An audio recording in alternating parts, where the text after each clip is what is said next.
시작하겠습니다. 마태복음 21장 33절부터 41절까지 말씀을 함께 보도록 하겠습니다. 찾으셨으면 같이 읽겠습니다. 다른 한 비유를 들으라. 한 집 주인이 포도원을 만들어 산울타리로 두르고 거기에 즙자는 틀을 만들고 망대를 짓고 농부들에게 세로 주고 타국에 갔더니 열매 거둘 때가 가까움에 그 열매를 받으려고 자기 종들을 농부들에게 보내니 농부들이 종들을 잡아 하나는 심히 때리고 하나는 죽이고 하나는 돌로 쳤거늘 다시 다른 종들을 처음보다 많이 보내니 그들에게도 그렇게 하였는지라. 후에 자기 아들을 보내며 이르되 그들이 내 아들은 존대하리라 하였더니 농부들이 그 아들을 보고 서로 말하되 이는 상속자니 자 죽이고 그의 유산을 차지하자 하고 이에 잡아 포도원 밖에 내쫓아 죽였느니라. 그러면 포도원 주인이 올 때에 그 농부들을 어떻게 하겠느냐. 그들이 말하되 그 악한 자들을 진멸하고 포도원은 제때에 열매를 바칠 만한 다른 농부들에게 새로 줄지니이다. 오늘 말씀의 제목은 창조주 살해 잔혹사입니다. 참고하실 그 주제는 151번부터 156번까지입니다. 자, 질문. 설교 제목의 뜻이 무엇인가? 인간들이 창조주 하나님을 살해한다는 내용입니다. 연약한 인간이 전능하신 하나님을 어떻게 살해한다는 말인가? 이 땅에 살고 있는 모든 사람들은 전능하신 창조주를 배반하고 비난하고 심지어 살해까지 할 수 있는 능력을 부여받았다. 그래서 하나님 살해가 가능하다. 그런 능력을 누가 주었다는 말인가? 창조주 하나님이 주셨다. 말도 안 되는 그런 능력을 창조주가 사람에게 왜 주셨는가? 인간이 창조주 하나님과 동급이기 때문에 주셨다. 인간이 창조주 하나님과 동급이라는 말과 창조주 하나님을 살해할 능력을 가졌다는 말 사이에 어떤 연관성이 있는가? 창조주 하나님은 천국에서 함께 살아갈 영적인 자녀를 간절히 원하십니다. 그 하나님의 신생아는 창조주 하나님과 동등한 존재여야 합니다. 그 영적 신생아는 아버지인 창조주처럼 전능한 능력은 물론이고 무한한 자유도 소유하고 있어야 합니다. 특히 자유의 크기가 문제가 됩니다. 자유라고 하는 것의 특성상 신생아가 창조주 하나님과 신분이 동등하다는 것은 창조주 하나님을 배반할 자유가 있을 때만 성립하는 것입니다. 그래서 창조주 하나님은 우리에게 창조주를 배반하고 비난하며 살해까지 할 수 있는 특권을 주신 것입니다. 이 땅에 창조주 하나님의 잠재적 신생아로 태어난 우리 인간은 창조주를 적극적으로 거부하고 내던질 수 있는 제한받지 않는 자유를 소유하고 있습니다. 그런 내용은 성경이 지지하는 합리적인 내용인가? 그렇습니다. 창세기 1장 26절부터 28절을 보면 사람을 하나님의 모양과 형상을 따라서 만드셨다고 밝히셨습니다. 이 말씀은 사람이 창조주 하나님과 동급이라는 것을 의미합니다. 우리의 자유에 관해서는 우리 인간들의 어떤 결정도 사전에 방해받지 않으시는 것을 성경의 곳곳에서 확인할 수 있습니다. 에덴 동산에서 아담이 선악과를 따먹은 후에 전능하신 창조주가 등장합니다. 사울왕도 다윗왕도 범죄를 다 행한 후에 하나님이 등장하십니다. 가룟 유다가 자신의 스승인 예수를 팔아먹으려 가는 길목에 등장하셔서 그의 자유로운 배반의 결정권을 방해하실 수 있지만 방해하지 않으십니다. 창조주 하나님은 이 땅에서 우리의 자유로운 결정권을 절대로 방해하지 않으십니다. 그렇게 보장된 결정권으로 우리 인간은 예수도 살해했습니다. 얼마든지 인간들의 잘못된 결정들을 미리 막으실 수 있지만 사건이 끝난 다음에 하나님이 등장하시는 이유는 인간의 자유와 결정권을 절대적으로 지지하시기 때문입니다. 사람에게 그런 큰 자유를 주시는 이유가 무엇인가? 창조주 하나님을 배반할 자유가 있는 존재만이 창조주 하나님과 동급이기 때문입니다. 배반할 수 없는 존재는 로봇이나 하수인 신분을 벗어날 수 없습니다. 하나님의 자녀가 될 수 없다는 것입니다. 창조주 하나님을 배반할 자유를 우리에게 주시는 것이 우리를 존중하시는 유일한 방법인가? 그렇습니다. 그것이 영이신 전능자가 할 수 있는 유일한 방법입니다. 이것을 모르고 성경을 읽기 때문에 성경이 난해하고 어려운 것입니다.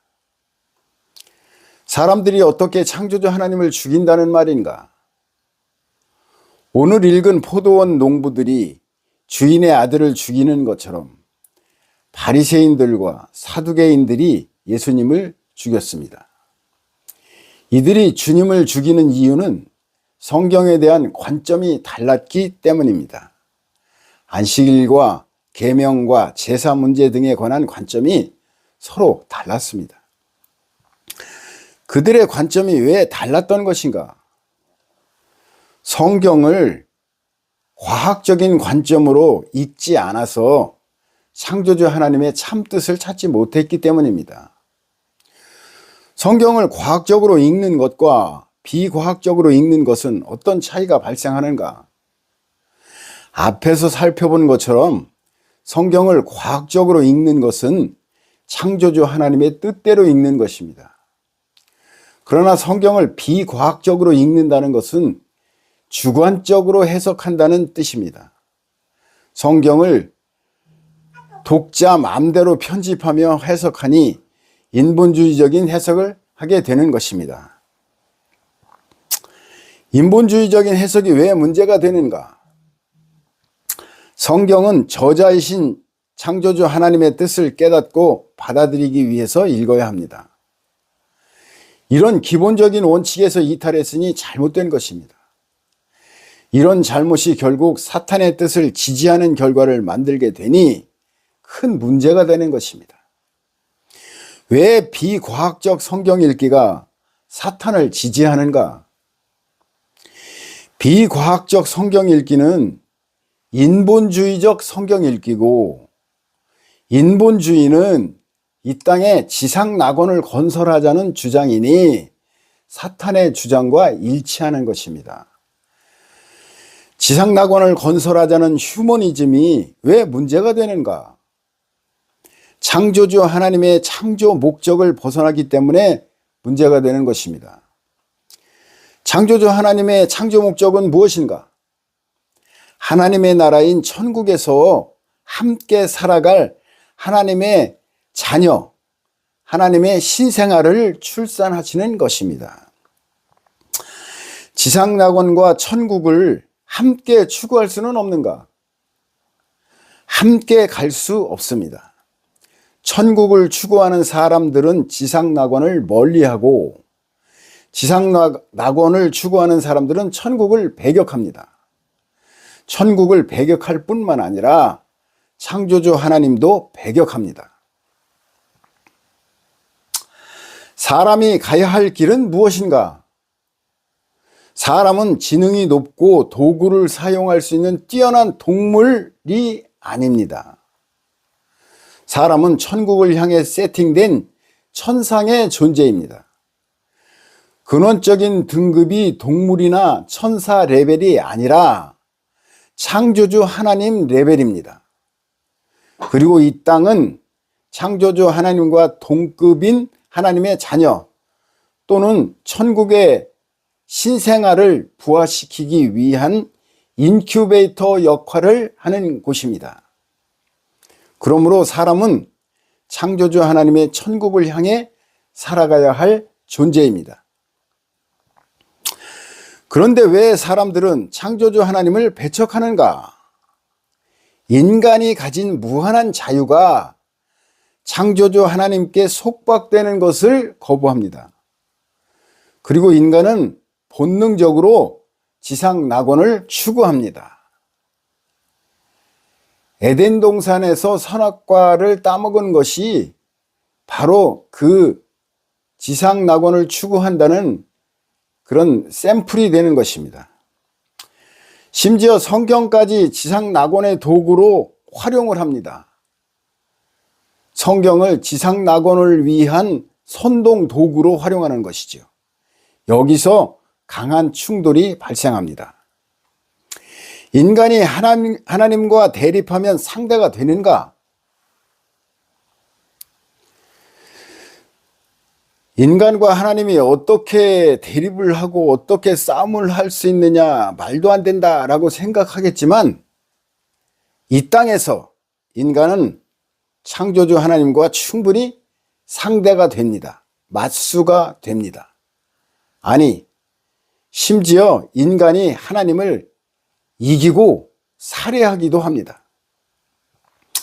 이 땅에서 인간은 창조주 하나님을 거뜬히 살해하고도 승승장구합니다.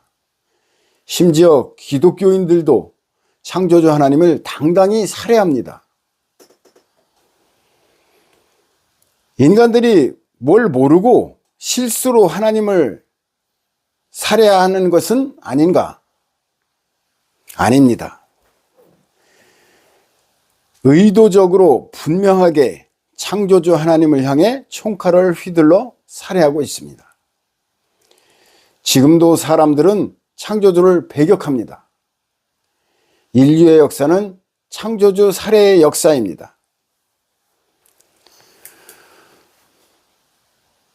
조금 내용이